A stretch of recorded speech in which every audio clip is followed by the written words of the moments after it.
Hola amigos del Club Santana. El día de hoy vamos a ver nosotros la cuarta ronda del Mundial.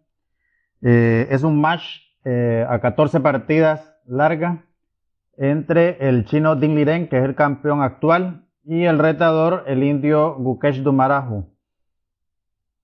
Esta es la cuarta ronda. Recordemos que ambas personas vienen del día de descanso, que fue ayer, pero ya se habían jugado 3 rondas anteriormente. En la primera ronda, para sorpresa de muchos, el campeón logró vencer a Gukesh y se pone con una ventaja de 1 punto. La segunda ronda jugaron una italiana y quedaron tabla. Mantiene el campeón la ventaja 1.5 a medio punto. Y en la tercera ronda, el joven Gukesh hizo uso de su maestría táctica y psicológica y logra vencer al campeón en la tercera ronda. De esta manera se equilibra el marcador 1.5 a 1.5 y quedan ambos expuestos pues al día de descanso para que puedan reflexionar un poco, destensionar un poquito pues el cerebro y poder estudiar un poco la estrategia para volver con energías y fuerzas para la cuarta ronda. Al llegar ambos contendientes al escenario, hicieron pues el saque de honor dos personalidades importantísimas en el mundo ajedrecístico. La ex campeona mundial Xie Jun, que fue la primera campeona mundial china, y el multicampeón indio Viswanathan Anand, ambos leyendas del ajedrez. Después de hacer el saque de honor, entonces ya el árbitro anunció pues el inicio de la cuarta ronda. Ding Liren lleva blancas y Gukesh lleva negra. Ding Liren inicia con caballo F3, cambiando un poquito el orden y la secuencia del repertorio que había presentado en la segunda ronda. Recordemos que en la segunda ronda él jugó E4 para que se viniera pues una apertura abierta, que por cierto fue una italiana, y que finalizó pues en tabla. D5.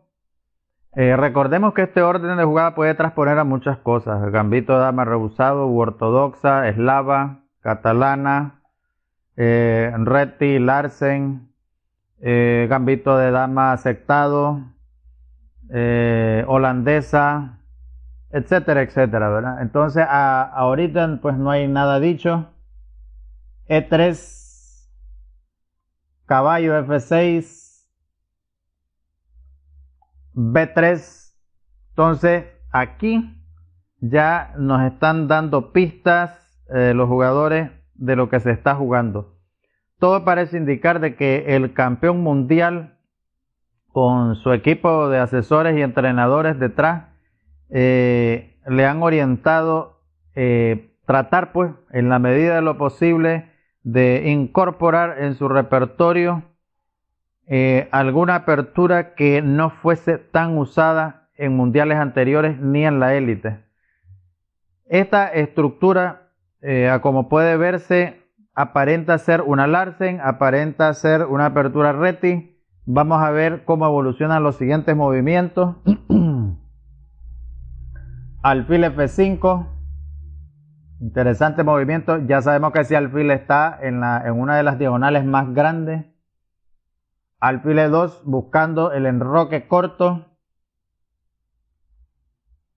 H6, posiblemente H6 sea para mantener la pareja de alfiles. Si acaso el caballo de F3 mueve a H4, entonces ya el alfil pues tiene un escondite donde pueda salvarse del ataque.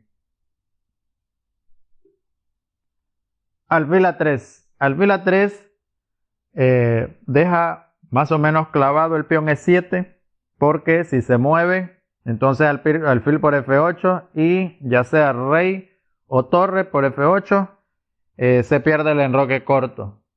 Es una jugada interesante que molesta al oponente. Caballo B, D7.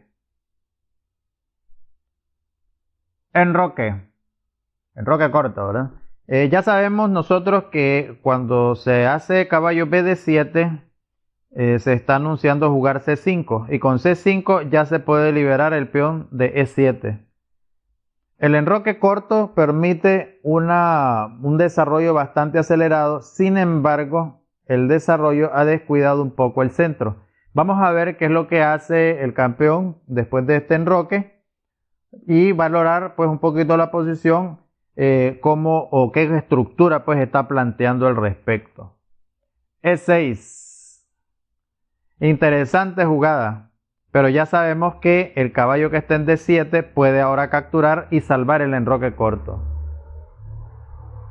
Alfil por F8 y caballo por F8. Miren qué interesante. De hecho, esta estructura para las negras no me gusta mucho porque el caballo de dama pierde algunos tiempos.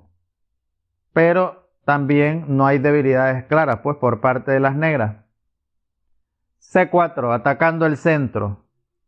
Ahora, esta estructura que se parece bastante a la Larsen, se puede considerar también como una apertura reti. Lo único que un poco alterado el orden de jugada. Estas son aperturas que están dentro de la escuela hipermoderna. Aquellas que hace un siglo se pusieron de moda precisamente para evitar continuar con el uso pues de las aperturas clásicas y pues las diferentes variantes que ya se venían dominando pues por parte de la élite en ese entonces. Caballo 8 D7. Si ustedes observan, ya ese caballo ha utilizado 3 tiempos en plena apertura. Caballo C3. Enroque corto. Gracias al caballo que está en D7, las negras han podido salvar el enroque corto. C por D5 y E por D5. Si ustedes se fijan, este cambio era sustancial. Es parte del gambito de dama rehusado. Tratar de cambiar el peón C por el peón D. Esto genera dos columnas semiabiertas. Y hasta el momento ya nosotros hemos transcurrido en 10 jugadas. Pero ambos contendientes han estado dosificando bien su tiempo. Por ejemplo, el campeón ahorita le queda 1 hora con 31 minutos y al retador le queda 1 hora con 38 minutos. Si ustedes observan, han consumido algo cercano a la media hora en estas 10 jugadas cada uno de ellos. Es una dosis de tiempo relativamente tranquila, cómoda. La posición está bastante equilibrada, no hay debilidades claras. Pero bueno, vamos a ver qué nos depara el mediojuego de esta interesante partida. B4. Sinceramente no me gusta esa jugada. No sé por qué, pero me gustaba más D4. D4 o bien H3. O bien, por ejemplo, torre C1. Pero B4 no es de mi gusto personal. Posiblemente, tal vez el campeón lo que quiera es hacer B5 y después A4 y tratar de quitarle un poco de espacio a las negras, precisamente porque en el flanco de dama tienen mayoría de peones. Pero bueno, vamos a ver qué hace el retador Gukesh. C6 trata con la estructura de peones frenar un poquito ese peón de B4. Caballo D4. Aquí cualquiera de ustedes podría decirme de que están preparando la entrada en B5, pero no la veo tan buena porque contra B5 te pueden hacer C5 y ya queda un centro de peones por parte de las negras. Además de que tenemos que ponernos a pensar de que las blancas tienen el peón D2 retrasado. Vamos a ver qué pasa. Alfil H7. Interesante movimiento, ¿verdad? De hecho, el caballo de D4 estaba amenazando al alfil. Claro, ese alfil está en una diagonal importantísima y ya sabemos nosotros de que es importante mantener lo más que se pueda ese alfil, ¿verdad? Recordemos que el alfil de casillas negras falleció en la casilla F8. Acuérdense que los dos alfiles de casillas negras se intercambiaron y precisamente el caballo de D7 llegó a salvarlo, ¿verdad? Dama B3. Si ustedes observan, ya sabemos de que el campeón está apostando por empezar a molestar el flanco de dama. Caballo E5. Este caballo no sabemos a ciencia cierta sus intenciones, pero es posible que este caballo pueda venirse a D3 para quitar espacio a las blancas y dejar más retrasado el peón D2. Si se cambiasen, por ejemplo, alfil por D3, entonces alfil por D3, y entonces ese alfil negro que queda en D3 molestaría bastante, no solo porque pellizca la torre de F1, la torre se va a quitar en algún momento, pero es molesto que esté ese alfil en esa casilla tan metida. A4. De hecho, el campeón hace caso omiso, pues, al movimiento de caballo y sigue con su plan. Torre C8 y A5. De hecho, yo me esperaba, recordemos que yo soy un aficionado, no soy un maestro de ajedrez, ¿verdad? Yo me esperaba B5, pero contra B5 viene C5, entonces parece que no es muy buena la idea. El campeón hace A5 tratando de usurpar más espacio en el flanco de dama a las negras. Ambos contendientes han estado consumiendo el tiempo que corresponde a cada una de ellas, no se han apresurado, están jugando con absoluta madurez, muy concentrados. Gukesh juega B6. La idea pues es de que si se intercambian los peones, ya quedan 3 peones un poquito avanzados contra el peón B4. Y esta mayoría sería bastante importante para las negras, en especial pues de que si a la hora de simplificar ya entrarían a un final de peones con absoluto dominio por parte de las negras. Vamos a ver qué pasa si se dan o no se dan las simplificaciones que correspondan. Caballo F3, el caballo se devuelve, ya no tiene nada que hacer porque ya el alfil quedó custodiado correctamente. Caballo por F3 y alfil por F3, se han cambiado los caballos.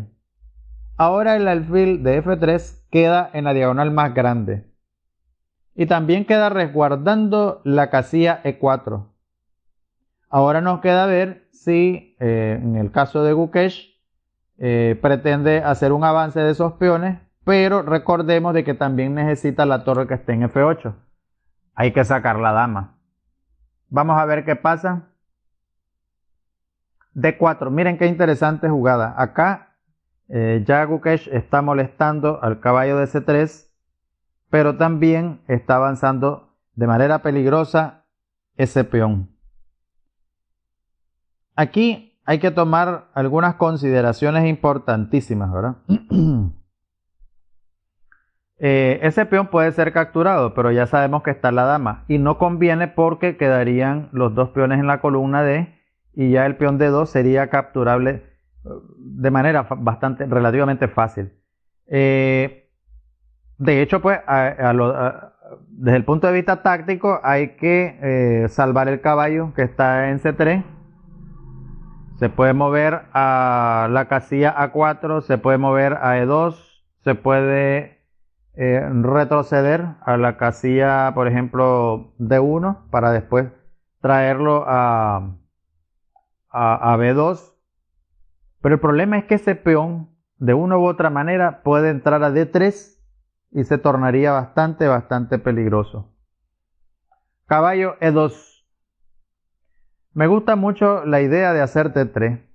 No sé por qué, pero me parece que podría ser interesante. Aunque al quitar el caballo de E2, podría ser de que ese peón ya quede débil y en alguna medida pueda ser capturable. D por E3. Aquí hay que tomar con el peón de dama. D por E3 igualmente. Sigue la mayoría de peones en el flanco de dama por parte de Gukesh. Alfil E4. Estamos en pleno medio juego y entonces ya Gukesh a estas alturas considera necesario simplificar los alfiles. ¿Por qué? Porque mientras el alfil de él está en la segunda diagonal más grande, el alfil de F3 de Din Liren está precisamente en la diagonal más grande. Entonces es conveniente para Gukesh simplificar los alfiles. Torre F de 1 tocando a la dama se tiene que apartar forzadamente. Dama E7 y de esta manera nosotros estamos viendo de que ambos contendientes han completado 20 jugadas ya en pleno medio juego. Sin embargo, ya los tiempos han avanzado bastante, aunque siguen parejos. Mientras al campeón le quedan 49 minutos, a Gukesh le queda 51 minutos. Van bastante parejos, han dosificado muy bien el tiempo, han hecho jugadas muy precisas. De hecho, a mí me llama mucho la atención porque tanto los expertos, ¿verdad? Como los cronistas en los distintos idiomas, e incluso los análisis caseros que uno puede hacer, ¿verdad? De manera artesanal, uno puede llegar a ponerse a pensar de que si nosotros comparamos estas secuencias de jugadas contra los módulos, vemos un alto nivel de coincidencia que tienen estos jugadores con esta partida magistral. Esta partida es importantísima a nivel táctico y a nivel estratégico. No es una partida espectacular en cuanto a belleza artística, en cuanto a creatividad, pero aunque haría la excepción en la parte de la apertura, porque la forma en que se transpuso esa apertura reti fue interesantísima, pues. Pero exceptuando eso, nosotros no podemos decir de que haya una alta carga de creatividad, de brillantejo, de belleza en esta partida. Sin embargo, pienso yo que esta es una partida que posiblemente pueda quedar en la historia, precisamente por el alto nivel de precisión que tiene, comparado pues con la forma en que procesan la heurística de las jugadas los módulos. Bueno, vamos a ver qué pasa. El campeón, ni modo, tiene que simplificar, ¿verdad? Para no encaramar peones. Alfil por E4, caballo por E4. El caballo está un poquito avanzadito ahí. Y bueno, viene Din Liren y simplifica allá el flanco de dama. A por B6, A por B6. Y caballo C3, tratando de simplificar los caballos también para quedar en un final de piezas mayores. Torre F de 8. Aquí no conviene cambiar las torres. En lo personal yo preferiría cambiar los caballos. Pero bueno, sigue el dolor de cabeza de Din Liren, que son esos dos peones que están precisamente en el flanco de dama.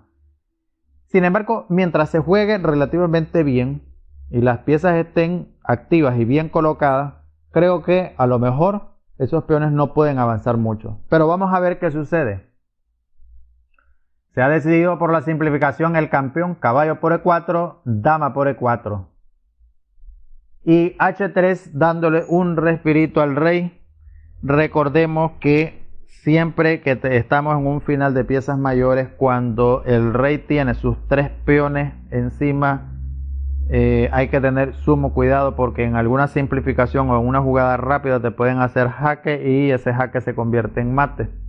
Entonces normalmente es importante sacar el peón H o el peón G para darle una casilla de respiro pues al rey y que pueda, en cuanto a algún ataque, salir huyendo, ¿verdad? C5, Gukesh se ha tardado un poquito, pero ya empieza a tomar forma la decisión de avanzar sus peones y crear, simplificar esos peones y quedar con un peón pasado en el flanco de dama. Claro, Din Liren tiene mayoría en el flanco de rey, pero los peones están prácticamente en las filas iniciales.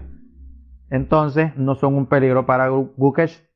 Sin embargo, se torna un poco más incómodo el peón C, que está bastante avanzado por parte de las negras. Entonces hay que simplificar lo más que pueda y tratar de bloquear pues ese peón. Torre por D8, jaque, ¿verdad? Torre por D8. La simplificación en este caso ya es correcta, precisamente para quitar la torre de la columna C, que es el peón que va a quedar. B por C5 y B por C5. Ahí está el peón aislado. ¿Qué tan pasado será ese peón? ¿Qué tan peligroso? De hecho, hay que mantenerlo lo más controlado posible. No se puede dar el lujo de que ese peón pase la frontera del tablero. Entonces, tenemos que tener muy en claro de que ese peón, mientras esté en el área de las negras, no va a ser un peligro tan grave y puede ser controlable, pero si ese ya pasa la frontera, ya va a generar muchos dolores de cabeza. Torre C1, congruente a lo que estamos diciendo, ¿verdad? Ya la torre empieza a tratar de bloquear ese peón. No es que ese peón vaya a caer, ¿verdad? Puede ser protegible. Ya sabemos que, de hecho, Gukesh va a tratar de protegerlo ahorita a toda costa, pero el avance de ese peón va a estar relativamente difícil. En este final de piezas mayores, y precisamente por la existencia de ese peón, se torna importante ya hacer los movimientos de rey. Recordemos de que uno de los más antiguos principios de los finales dice de que en esta fase los reyes tienen que centralizarse porque tienen que aprovechar esas 8 casillas activas que tienen los reyes y que puedan servir como pulpos, como 8 manos, para que puedan ayudar a las demás piezas a coordinar sus movimientos en la fase final. Dama E5, ya sabemos pues que está protegiendo el peón, pero también la dama de Gukesh está tocando la casilla H2. Si en algún momento hay un descuido y viene torre jaque en D1, el rey ya no puede salir por la ventanita que tienen en H2. Claro, esto es un caso totalmente hipotético. Ya sabemos que hay una torre en la primera fila por parte del campeón y ya sabemos que además de eso está la dama en B3 que está custodiando la casilla D1. Dama C2. Ya sabemos que ahorita la misión del campeón es eliminar el peón de C5. Claro, en este caso Gukesh va a tratar en la medida de lo posible de proteger ese peón. A mí me gustaba la idea de torre C8, pero bueno, Gukesh se ha decidido por torre D5. Avanzar un poco la torre. Me imagino yo de que a lo mejor esta jugada tiene que ver con el avance de los peones en el flanco de rey. De hecho, creo que Gukesh debería, en la medida de lo posible, ya ir haciendo, por ejemplo, H5, G6 o bien H5 para hacer H4. De igual manera, el campeón, y con mucha más razón, pienso de que debería ya de ir pensando en el flanco de rey mientras tiene bloqueado el peón de C5. G3. Pareciera como que me ha escuchado, pero de hecho pues este análisis lo estoy haciendo en diferido. Entonces ya sabemos de que está tratando de activar el campeón el flanco de rey. F5. Interesante jugada. Yo pensé de que Gukesh iba a hacer el avance de peones a través de H5 y después G6. E hizo precisamente lo contrario. Ahora ha hecho F5. F5 a mí personalmente no me gusta porque queda la diagonal de D5 hasta G8 un poco abierta y expuesta. En algún momento podrían clavar la torre que está en D5, pero no sé hasta qué punto ese peligro pueda ser relativamente desapercibido. Bueno, hasta el momento ya nosotros llevamos 30 jugadas, pero aquí pues ya no queda mucho tiempo. Sin embargo, los tiempos van relativamente parejos. Lleva un poquito más de tiempo el campeón. Aquí el campeón tiene 32 minutos, le quedan 32 minutos y a Gukesh le quedan 23 minutos. Pero solamente faltan 10 jugadas para que procedan pues a hacer los cambios de tiempo y que ya caiga el otro tramo de tiempo.